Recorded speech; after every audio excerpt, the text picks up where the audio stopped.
ಎಲ್ಲರಿಗೂ ನಮಸ್ಕಾರ. ನಮ್ಮ ಸಹಕಾರ ನಗರದ ಮಾವಿನ ಹಣ್ಣಿನ ಮೇಳದಲ್ಲಿ ಈ ಸರಿ ನಾವು ಒಂದು 3 kg ರತ್ನಗಿರಿ ಆಲ್ಫನ್ಸೋ ಮಾವಿನ ಹಣ್ಣನ್ನು ತೊಗೊಂಬಂದಿದ್ದೀವಿ. ಇದರಿಂದ ಇವತ್ತು ರವೆ ಹಾಕಿ ಕೇಕ್ ಹೇಗೆ ಮಾಡೋದು ನೋಡೋಣ. ನಾನಿಲ್ಲಿ 1 ಕಪ್ಪು ಚಿರೋಟಿ ರವೆ ತೊಗೊಂಡಿದ್ದೀನಿ. ಅದೇ ಕಪ್ಪಲ್ಲಿ 1 ಕಪ್ಪು ಸಕ್ಕರೆ ತೊಗೋತಾ ಇದ್ದೀನಿ. ಕಪ್ ಅಳತೆ ಒಂದೇ ಇರಲಿ, ಚೇಂಜ್ ಮಾಡೋದು ಬೇಡ. ಅದೇ ಕಪ್ಪಲ್ಲಿ ಅರ್ಧ ಕಪ್ಪು ಗೋಧಿ ಹಿಟ್ಟನ್ನ ತೊಗೊಂಡಿದ್ದೀನಿ. ಹಾಗೆ ಅದಕ್ಕೆ 1 ಚಮಚದಷ್ಟು ಬೇಕಿಂಗ್ ಪೌಡರ್ನ ಹಾಕೋತಾ ಇದ್ದೀನಿ. ಅದಾದ ನಂತರ ಅರ್ಧ ಚಮಚದಷ್ಟು ಬೇಕಿಂಗ್ ಸೋಡಾನ ಹಾಕೋತಾ ಇದ್ದೀನಿ. ನೀವು ಸಕ್ಕರೆನ ಹೆಚ್ಚು ಕಮ್ಮಿ ಮಾಡ್ಕೋಬೋದು. ನಿಮ್ಮ ಮಾವಿನ ಹಣ್ಣಿನ ರುಚಿ ಸ್ವೀಟ್ ಹೇಗಿರುತ್ತೆ ಅದರ ಮೇಲೆ ಡಿಪೆಂಡ್ ಮಾಡಿಕೊಂಡು. ಇವಾಗ ಅದಷ್ಟನ್ನು ನುಣ್ಣಗೆ ರುಬ್ಕೊಳ್ಳೋಣ. ಇದು ನಮಗೆ ಡ್ರೈ ಇಂಗ್ರೀಡಿಯೆಂಟ್ಸ್ ಆಗುತ್ತೆ ಕೇಕಿಗೆ, ಓಕೆನಾ. ಈಗ ನೆಕ್ಸ್ಟ್ ಅದೇ ಮಿಕ್ಸಿ ಜಾರಿಗೆ ನಾನಿಲ್ಲಿ 2 ಮಾವಿನ ಹಣ್ಣು ತಗೊಂಡು ಅದನ್ನು ಪಲ್ಪ್ನ ಮಿಕ್ಸಿಗೆ ಹಾಕೋತಾ ಇದ್ದೀನಿ. 2ಗಿನ್ನ ಜಾಸ್ತಿ ಬೇಡ. ಈಗ ಅದೇ ಕಪ್ಪಿನ ಅಳತೆಯಲ್ಲಿ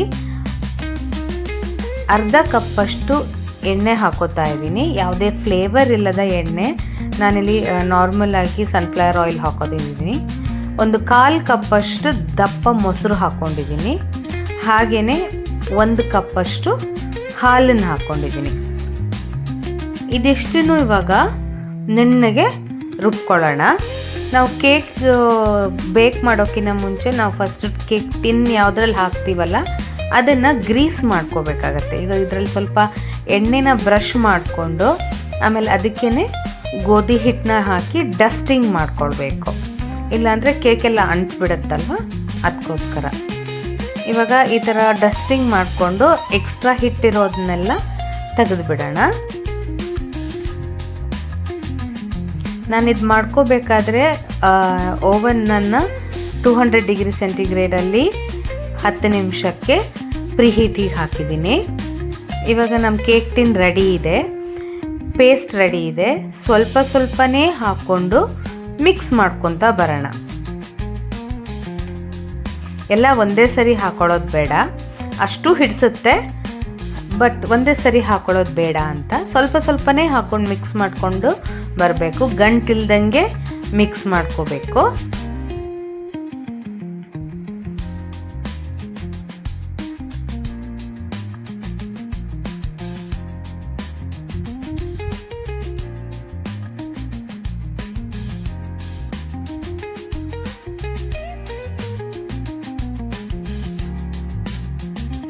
ಇವಾಗ ಎಲ್ಲ ಮಿಕ್ಸ್ ಆದ ನಂತರ ಕೇಕ್ ಟಿನ್ನಿಗೆ ಫುಲ್ ಹಾಕಬಾರ್ದು, 1/4 ಆಗುವಷ್ಟು ಹಾಕಿ ಅದನ್ನು ಒಂಚೂರು ಟ್ಯಾಪ್ ಮಾಡಬೇಕು ಅಷ್ಟೇ.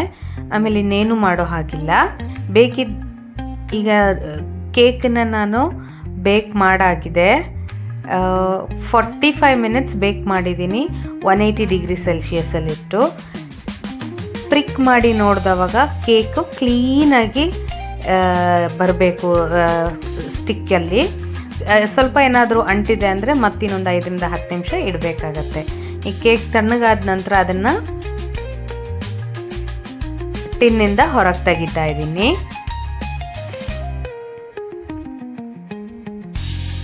ನೋಡಿ ಎಷ್ಟು ಕ್ಲೀನಾಗಿ ಬಂತು ಆಚೆ ಅಂತ. ಇದನ್ನ ಇವಾಗ ಕಟ್ ಮಾಡಿ ನೋಡೋಣ.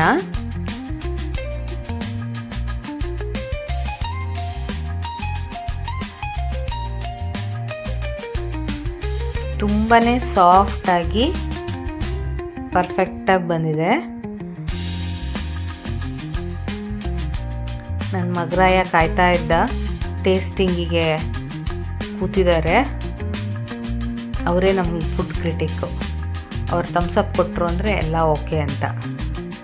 ಇಲ್ಲಿ ಇನ್ನೊಂದು ಸ್ವಲ್ಪ ಸ್ಕ್ವೇರ್ ಟಿನ್ನಲ್ಲಿ ಹಾಕ್ಕೊಂಡಿದ್ದೆ, ಅದನ್ನು ತುಂಬಾ ಚೆನ್ನಾಗಿ ಬಂದಿದೆ. ಒಂದ್ಸರಿ ಟ್ರೈ ಮಾಡಿ ನಿಮ್ಮ ಫೀಡ್ಬ್ಯಾಕ್ ತಿಳಿಸಿ. ಹಾಗೆ ಲೈಕ್, ಶೇರ್, ಸಬ್ಸ್ಕ್ರೈಬ್ ಮಾಡೋದನ್ನು ಮರಿಬೇಡಿ. Thank you.